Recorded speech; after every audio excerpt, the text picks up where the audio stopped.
Bismillah, wassalatu wassalamu ala rasulillah wa ala alihi wa sahbihi wa sallam tasliman kathira, amma ba'd. Assalamualaikum warahmatullahi wabarakatuh. Sa kapahintulutan ni Allah subhanahu wa ta'ala ay pagpapatuloy po natin ang ating programa sa Day 2 ng ating Da'wa Workshop Seminar. At insyaallah, ang ating pong tagapagsalita ngayon ay si Ustad Mujahid Nabara. Ang kanyang topic po naman ay tungkol sa common mistakes ng mga da'ya sa da'wa. Insyaallah subhanahu wa ta'ala, makinig kayo mabuti at magkaroon tayo ng kapakinabangan sa kanyang mga sasabihin, insyaallah.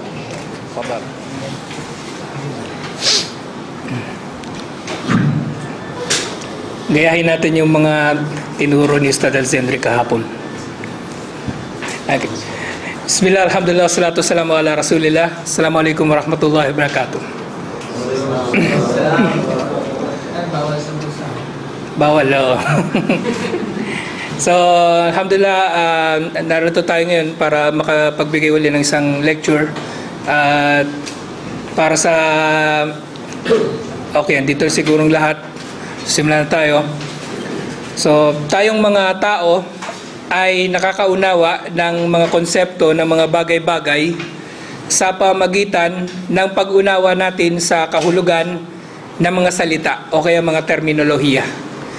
Kasi tayong mga tao,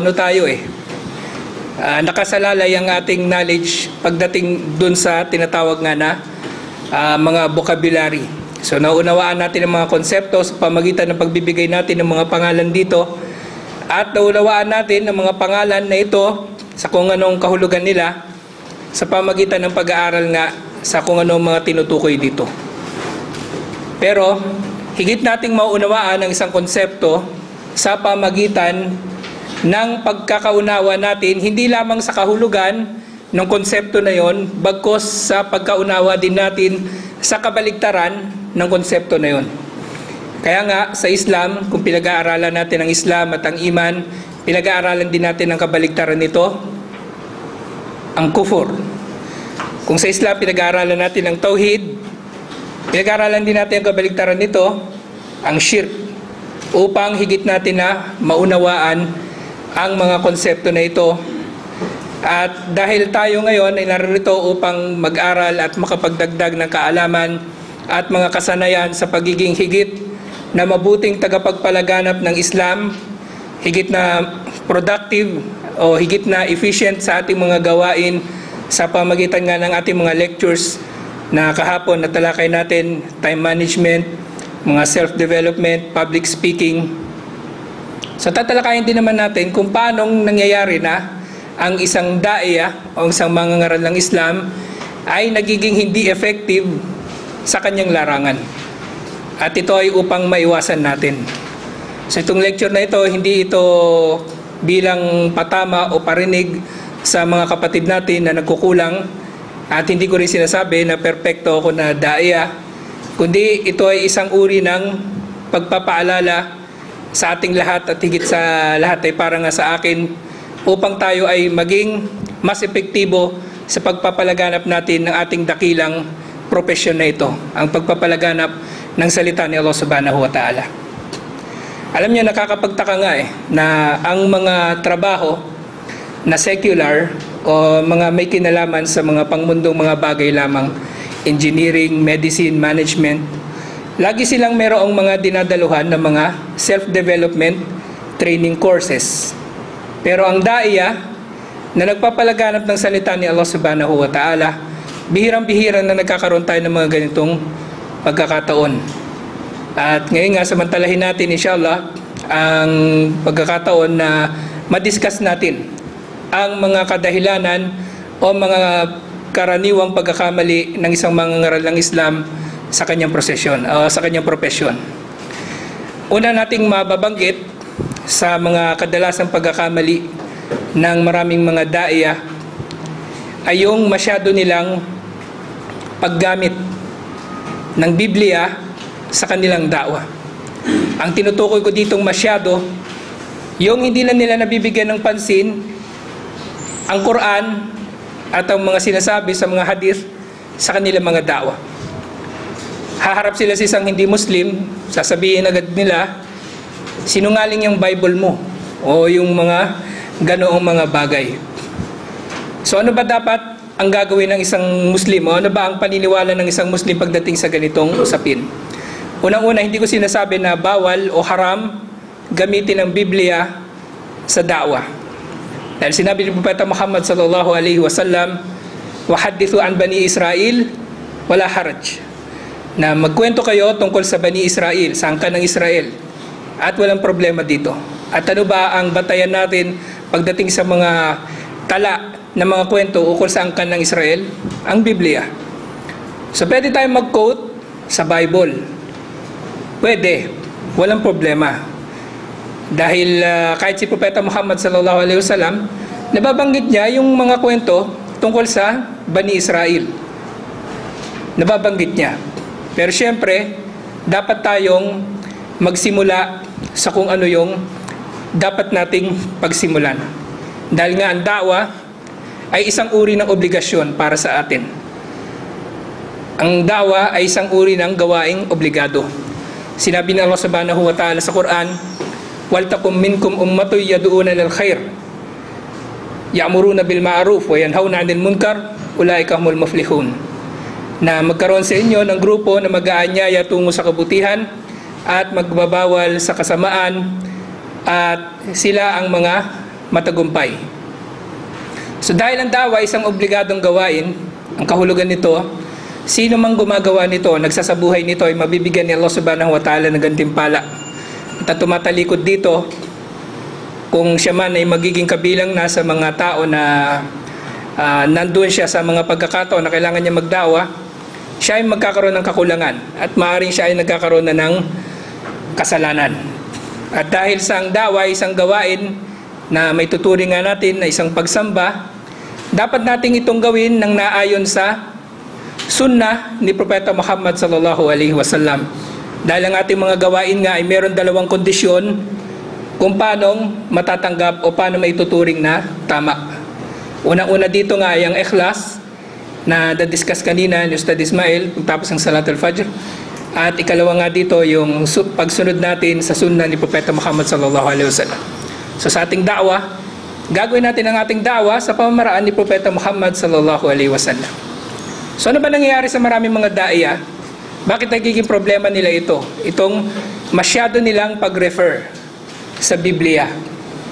Ang nagiging problema dito nga, yung sobra-sobra na hindi na nila nadidiscuss ng maayos ang Islam o naipapaliwanag ang Islam sa mga mad'uwin, sa mga dinadawahan natin, sa kung ano ang sinasabi ng Quran at ni Propeta Muhammad sallallahu alaihi wasallam ukol sa Islam o pagiging tama ng Islam.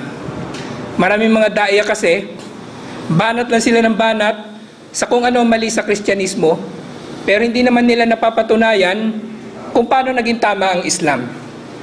Tindihan ninyo? Sinasabi nila mali ang Kristyanismo, mali ang Biblia, mali na sambahin si Jesus. Anong tama ngayon? Hindi nila nadidiscuss.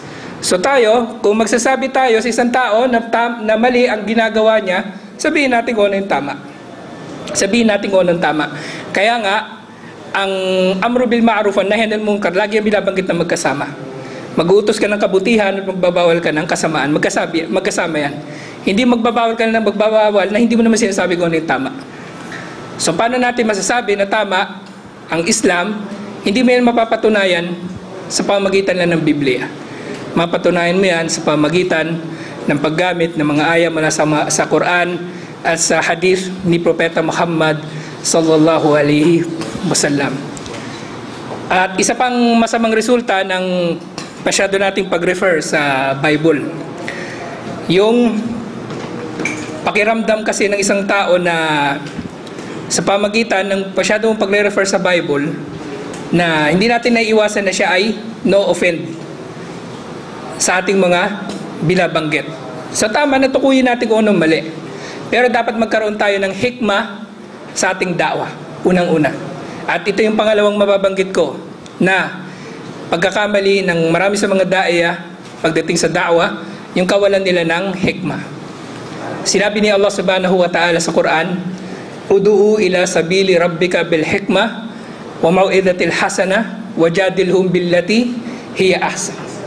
Na maganyaya kayo tungo kay Allah subhanahu wa ta'ala ng may hikmah at makipag-usap kayo sa kanila sa magaling na paraan at makipagtalo kayo sa mainam na kaparaanan. So sinasabi dito ni Allah subhanahu wa ta'ala, ud'u, mag-anyaya kayo tungo kay Allah subhanahu wa ta'ala ng merong hikmah.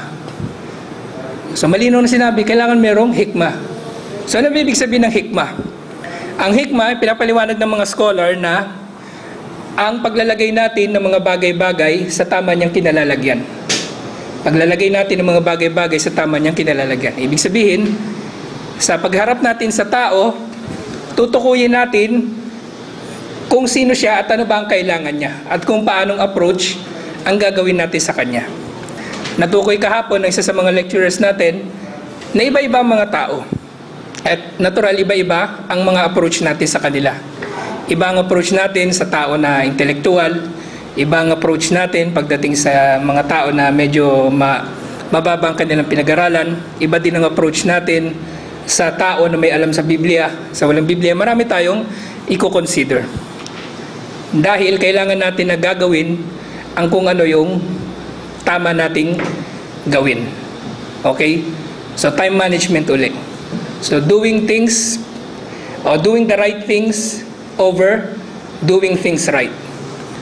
So tama yung ginagawa mo sa dawa mo, pero hindi pa naman siya kailangan doon sa panahon na yon. So nangyayari, dapat mag-focus tayo doon sa kung ano yung dapat nating bigyang pansin. Kung ano ang sakit, yun ang gamot. Kung anong problema, ganun dapat yung solusyon. Diba? So kung ang sakit ng kinakausap natin ay unang-una hindi siya naniniwala sa Diyos, magkaroon muna tayo ng analysis sa kung ano ang kanyang mustawa pagdating sa kaalaman niya sa religion. Kaya salita tayo ng salita. Ang Biblia ganito, ang Biblia ganyan. Eh hindi pala siya naniniwala sa Biblia. Eh sayang ang oras mo. Ang Diyos ganito, ang Diyos ganyan. Hindi pala siya naniniwala sa Diyos. So doon ka magsimula sa kung ano yung kailangan niya. Doon ka magsimula sa kung ano ang kailangan niya. Kaya nga, ang sinasabi ng mga scholars pagdating sa ganyan, na kausapin natin ang mga tao ayon sa kanilang level na intelektual. Na sa ating pakikipag-usap, magkakaroon tayo ng, kumbaga, pre-test kung ano yung kalagayan ng tao na kausap natin. Kaya nga paghaharap tayo sa tao, kumusta na? Anong pangalan mo? Anong trabaho mo dito? Anong pananaw mo sa relihiyon? Yun ang magandang una nating itatanong. So hindi yung salita lang tayo ng salita. Siguro sa public speaking, ganun, kasi hindi mo naman pwede tanongin isa-isa eh. Public speaking, salita ka lang magsalita, pero kung one-on-one na da'wa, iba pa yun, iba na namang technique yun. So siguraduhin mo na nauunawaan ka ng tao. At paano ka maunawaan ng tao? Ibabanggitin mo sa kanya yung mga bagay-bagay na tiyak ka na may intindihan niya at abot ng kanyang pangunawa. Kaya nga sinasabi ng mga scholars, kung hindi ako nagkakamali, ito ay sinabi ni Ali bin Abi Talib na kung tayo ay magsasalita ng mga bagay-bagay nang hindi nauunawaan ng isang tao, so maaaring mangyari na pasisinungalingan niya si Allah subhanahu wa ta'ala dahil sa nagkamali siya ng pagkakaunawa sa sinasabi natin. Okay? So magsisimula tayo dun sa mga gawain kung ano yung kailangan natin na gagawin. At ito yung pangatlo natin na matutukoy na maling ginagawa na marami sa mga daya ang hindi pagsisimula sa dapat na pagsimulan. Ang hindi pagsisimula sa dapat na pagsimulan. Na nangyayari na nagpapalalim kagad sila sa isang topic. Unang meeting nyo pa lang, babanat kagad siya ng ano yung mga tungkol sa mga bagay-bagay na pang pang level 5 na kumbaga sa mga sa mga Islamic studies courses dito sa Saudi Arabia. So hindi ganoon. So, magsimula tayo sa kung ano yung mga nararapat na unahin. So nabanggit natin, dapat na magkaroon tayo nga ng hikma sa ating da'wa at magsimula tayo dun sa mga bagay-bagay na dapat na bauna. At ito yun dun sa proseso ng da'wah. Dun sa mga tao na kaharap natin, maging ito man ay public speaking, maging ito man ay da'wah na one-on-one. So kailangan magkakaroon tayo ng hikmah o paglalagay natin sa tamang pamamaraan o paglalagay natin sa tamang lugar ng bawat salita na bibitawan natin sa tao na nakikinig sa atin o kinakausap natin. Kasi ang da'wah, hindi man ito pagalingan magsalita eh. Hindi ito pagalingan magsalita, hindi ito pahabaan, hindi ito payabangan. Ang da'wah ay alang-alang kay Allah subhanahu wa ta'ala at dapat nating gagawin ng naayon sa sunnah ni Propeta Muhammad sallallahu alaihi wasallam. So doon naman tayo sa mga proseso pa na may kinalaman sa da'wah. At usually nakikita natin ito doon naman sa mga tao na involved sa multimedia. Yung mga paggawa nila ng mga da'wah presentations na nalalabag ang sunnah. So kung mahilig kayo mag-internet, so meron akong mga blog post sa website namin sa islamisip.org. Anyway, ang Dawah Technique Seminar natin ay sa cooperation ng Islamic Society for Information and Propagation. So isang grupo kami ng mga daiya at mga lecturers at marami sa amin may mahaba ng experiences sa da'wah. So ito yung aim namin, ang may share sa inyo, yung mga methodology sa da'wah at paano natin may improve ang ating mga techniques. Alhamdulillah, ang isip ay dumating na sa level na kaya na nating makapag-produce ng mga multimedia presentations na hindi naman nahuhuli sa multimedia presentations ng mga kuffar. So titingnan natin, ang mga kuffar ngayon, meron silang mga cartoons, meron silang mga 3D animations. Pero tayo, hanggang ngayon, nagre-record pa rin tayo ng lectures. So, napaka-advance na nila pagdating sa bagay na ito.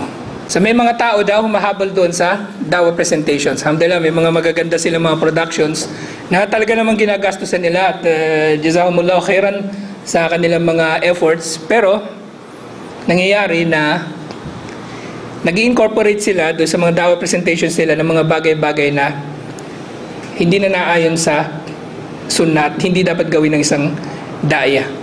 At nabanggit ko yun doon sa isang article ko, kung nabasa ninyo, babala laban sa mga nagsasagawa ng da'wah ng labag sa sunnah. At isa nga sa mga paglabag na nakikita natin sa kanila, ulitin ko, hindi natin sila tinitira dito, ito ay bilang pagmamalasakit. Kasi nga sa da'wah nga, meron kang hikmah dapat, at sa hikmah, paano mo malalaman na meron kang hikmah sa da'wah? May papakita mo o mararamdaman mo na sarili mo na meron kang hikmah sa da'wah kung ginagawa mo ang da'wah mo nang meron kang pagmamalasakit. Okay? Hindi yung titirahin mo, gusto mo na siya tirahin kaya mo siya dinadawahan o kaya mo siya pinapayuhan. Pagmamalasakit. At dapat nararamdaman din yun ng dinadawahan mo. Na kinakausap mo siya, hindi dahil sa gusto mo siyang pangibabawan, hindi gusto mo siya na ipahiya, kundi gusto mo siya na pagmalasakitan kung bakit mo nababanggit sa kanya yung mga ganon. Kaya nga, meron kaming program, yung Islam 101, kung napapakinggan ninyo, napapanood ninyo. So, lagi naming binibigyan din na yung program, although pinag-uusapan namin doon yung mga issues na involved ang mga Muslim, usually mga da'ya. So, hindi namin ginagawa mga ganong episodes para tirahin sila o pahiya sila sa publiko, kundi para ituwid yung pagkakamali nila. At kailangan namin magkaroon ng ganong mga programa kasi since the mistake was made on public, na ginawa nila yung pagkakamali in public, nakikita ng maraming tao. So kailangan ng correction, gagawin din natin in public para makita din ng mga tao. Ganon siya. So yun ang dahilan kung bakit may Islam 101. Hindi dahil sa yung kesyo daw yung mga tag-iisip, nagmamarunong, nagmamagaling, piling nila, nagkakamali din kami. At kung may pagkakamali man kami, madali naman magtaradyo. Dahil hindi naman kami mga tao na mapagmataas. Pero yun nga, meron kami mga ganong programa dahil sa pagmamalasakit namin. At alhamdulillah, nagagawa namin yun ng merong hikmah. So yun nga, isa nga sa mga gawain na involved sa multimedia ng mga Muslim na lumalabag sa sunnah yung pag-aakala ng mga Muslim na ang da'wa ay isang uri ng entertainment. Parang entertainment lang siya. Na kailangan yung presentation mo, kahit walang kwenta yung content, basta entertaining. Karoon ka ng mga special effects. Hindi ko sinasabing bawal ang special effects. O bawal yung mga magkaroon ka ng tatawur o improvement sa iyong mga presentations. Pero, hindi natin kailangan ng musika. Di ba? Sa Islamic presentations. Hindi natin kailangan mag-imbento ng mga konsepto na ito, jinn, yan ang itsura ng jinn, yan ang itsura ni Satanas, yan ang itsura ni Malakal Maut. So, hindi natin kailangan yung mga bagay na yun. Hindi natin kailangan. Bakit? Unang-una sa musika, ang linaw eh. Sinabi ni Allah subhanahu wa ta'ala sa Quran, وَمِنَ النَّاسِ مَن يَشْتَرِي لَهْوَ الْحَدِيثِ لِيُضِلَّ عَن سَبِيلِ اللَّهِ. Na musika, sinasabi ni Allah na may mga tao na nagbibili ng mga walang kwentang pananalita upang iligaw ang mga tao mula sa landas ni Allah subhanahu wa ta'ala. At yun ang resulta ng musika. So malinaw na pinagbabawal sa Muslim, sa Islam, ang musika. So bakit natin gagawin? Sabi nila entertaining daw, nilalapitan ng mga tao. Bakit ba tayo nagdadawa? Nagdadawa tayo para ilapit sila tungo kay Allah subhanahu wa ta'ala. Kaya bakit ka gagawa ng bagay na maglalayo sa tao tungo kay Allah subhanahu wa ta'ala? Conflicting eh.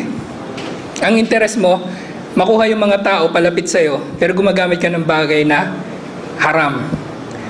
So mali, yung sinasabi nila na yung Machiavellian na na theory na the end justifies the means. Nang pinakamahalaga daw ay ma-achieve yung goal. Hindi yun. Dahil tayo sa Islam, hindi yung resulta ng gawain lang natin ang hinuhusgahan. Pati yung wasila, pati yung pamamaraan natin hinuhusgahan sa Islam. So yung mga ganon, paggamit nga ng musika, ay hindi natin ginagawa dapat sa dawa, lalo na sa ating mga multimedia presentations. Kasi alam niyo yung problema sa multimedia presentation, kung bakit ang kasalanan na nagagawa dito ng isang daiya mas malala kaysa doon sa pagkakamali na nagagawa ng daiya sa isang one-on-one na pag-uusap lang. Kasi sa multimedia, lalo na ngayon nasa internet, nandyan na siya habang panahon eh. Hanggat merong mundo, hanggat merong YouTube, andyan yung pagkakamali na nabanggit mo. Nandyan. So patuloy siya nakikita ng tao. At patuloy ka na nagkakasala. At hindi lang siya nagtatagal dyan. Marami yung tao na nakakakita niyan. Kaya sa da'wah, lalo na sa multimedia, mga tao na nagre-record ng mga lectures, ako nagre-record din ako ng mga lectures, iniingatan ko na makapagsabi ako doon ng bagay na mali. O kung meron man ako pagkakamali, kinokorek ko kagad yun. Ilang beses nang nangyari na kung nasusubaybayan ninyo yung YouTube channel namin, youtube.com/islamisip. So may mga lectures kami doon. Nangyayari na-upload ko na yung video. Papanoorin ko ulit. May mali pala ako nabanggit doon. Minsan nangyari na nagkamali ako ng pagkakaintindi doon sa nabanggit doon sa libro. Kasi meron ako mga series ng mga lectures, usually binabasa ko lang yung libro. So tatranslate ko, bigyan ng konting tali ko, paliwanag. So napansin ko, mali yung pagkakaunawa ko, tinanggal ko yung video na yun, inulit ko yung video, in-upload ko ulit. At hindi ako nang hinayang sa effort. Kasi ang effort na yun, inulit ko yung effort, ganun mahirap man siya, mas magiging malaki yung liabilities at accountabilities ko pagdating ng panahon kung papabayaan ko siya na nandoon sa internet. Kaya nga ako, medyo matagal na rin ako sa web community na nagsishare ng mga Islamic information. Usually nilalagay ko yung pangalan ko. Na ang article na to tinipon ni Mujahid Navarra, hindi dahil sa gusto ko sumikat. Okay, video na to dineliver ni Mujahid Navarra, hindi dahil sa gusto kong makilala. Nilalagay ko yung mga yon para maging accountable ako in case may mali man ako nasabi. Na ay itong article mali. Si Mujahid gumawa nito. Alam nila kung sinong hanapin nila. At kung meron man ako mali, makapaglabas ako ng statement, taradyo, na mali ang nabanggit ko, ito ang tama, yun. So, balik tayo sa topic. So, sa multimedia, yun nga yung musika, at isa pa yung paggamit natin ng mga babae sa multimedia presentations. Sinasabi nila, artista lang naman yan eh. Hindi pa rin eh. Babae pa rin yan. So parang minsan nangyayari din sa Facebook, actually na-discuss nito ni Abu Musab. At si Brother Mashallah, siya yung cameraman ni Abu Musab. Kung hindi nyo siya kilala, siyang cameraman. So jazakallahu khairan, brother. So si Abu Musab, so lagi kong pinapanood din yung mga lectures niya.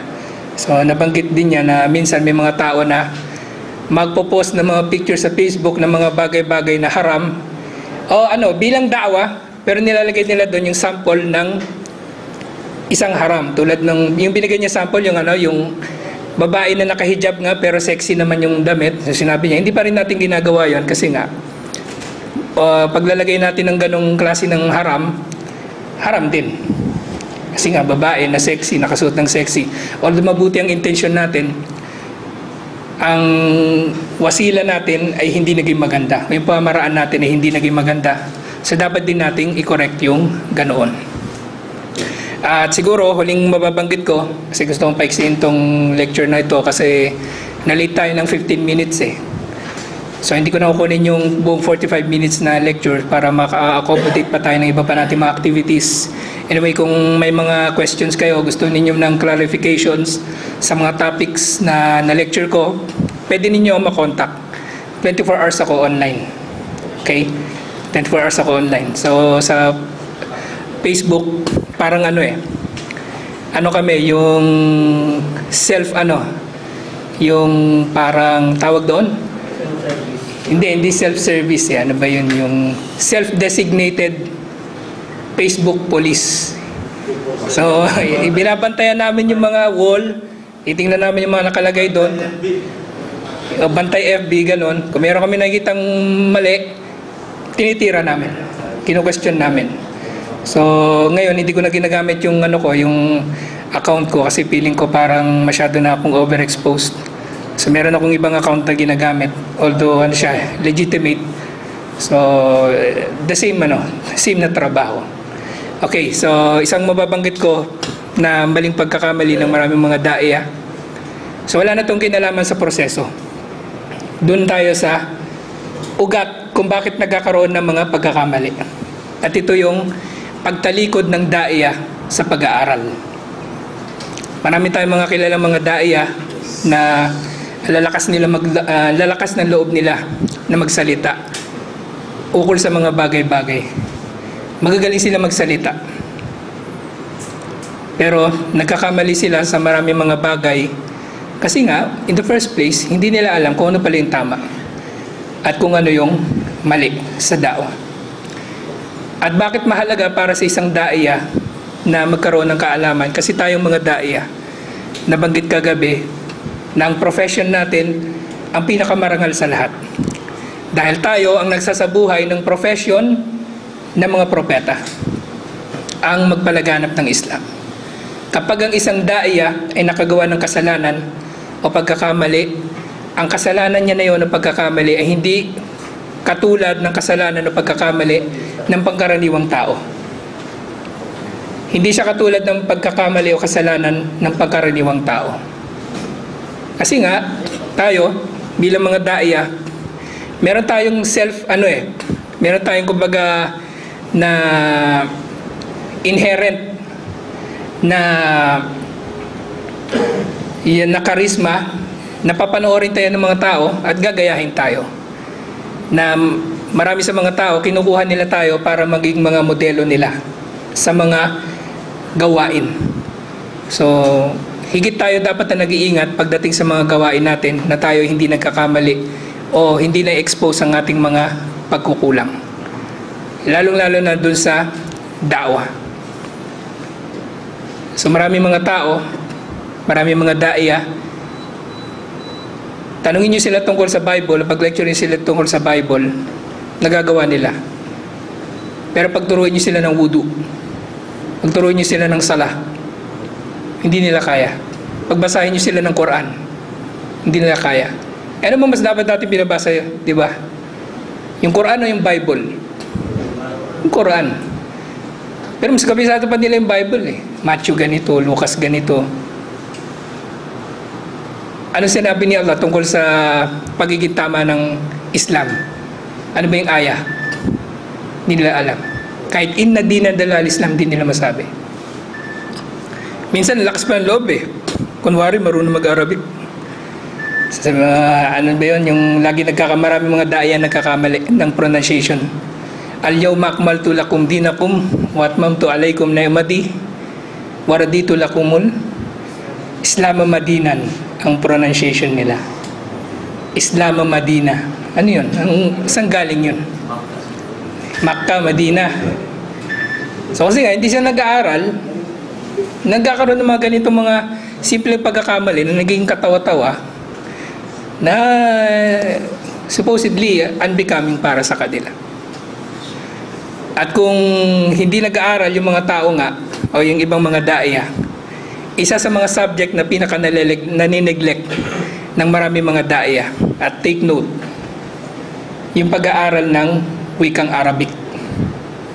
Wallahi, sa lahat ng mga daya na meron sa buong mundo, ang mga daya na Pilipino ang pinakamahina sa wikang Arabic. At aminin natin yan. At mananatili na lang ba tayong ganito? Hindi. Hindi pwede. Maraming mga daya na nagkasya na lang sila dun sa transliteration. Hindi pwede. Kaya nga tayo, itong diwa ng ating techniques, Dawa Techniques Workshop, so nga ang matuto at ma-improve ang ating craft, ang ating mga skills sa ating profesyon. So gusto ko tapusin itong aking maiksing lecture na mag-aral tayo. Huwag tayong mahihiya na mag-aral sa ilalim ng isang estudyante mas bata pa sa atin. Huwag tayong mahihiya na mag-aral sa ilalim ng estudyante na inakala natin na mas marunong pa tayo kaysa sa kanya. Kasi pwedeng merong bagay na alam siya na hindi natin alam. Simbawa si Ustad Ismail, 28 years old. Ikaw 56. Kalahati lang yung edad niya sa edad mo. Pero hindi ibig sabihin nun mas magaling ka sa kanya. 'Di ba? So, hindi ibig sabihin na mas marami kang nalalaman sa kanya. So, pwedeng may lamang ka sa experience, pero meron siyang wala ka. Yung Arabic language halimbawa, so huwag kang mahiya mag-aral sa ilalim niya. O kung mahirap man para sa atin na mag-aral tayo unti-unti. At ang mahalaga, yung hindi tayo mag-give up. Kasi ang Arabic language, bibigyan ko ulit ng diin na mahalaga siya para sa isang daya. Bakit? Mahalaga ang pag-unawa sa Quran at sa Sunnah. Okay? At hindi magiging kumpleto ang pagsasabuhay natin ng ating relihiyon kung di natin nauunawaan ang Quran at ang Sunnah. So isang wasila o pamamaraan ang wikang Arabic upang maunawaan natin iyon ng tama. Hindi kayabangan ang matuto ka ng Arabic. Kasi minarinig ko, sabi nila, yabang naman ng mga graduate ng ganito, ganyan, ng Arabic, yabang-yabang. So hindi kayabangan ng pag-aaral ng Arabic. Okay, well, alisin natin sa sarili natin yung ganoon. Na hindi porket may mga bagong henerasyon ng mga daiya ay gusto na nila na hindi yun ibig sabihin na wala nang kwenta yung mga lumang mga daiya, yung mga senior na mga duat natin na nagdadawa na 30 years ago pa, since 30 years ago. Hindi ganoon. Hindi naririto yung mga bagong henerasyon ng duat na marunong mag-Arabic, marunong sa multimedia, o meron silang mga bagong skill.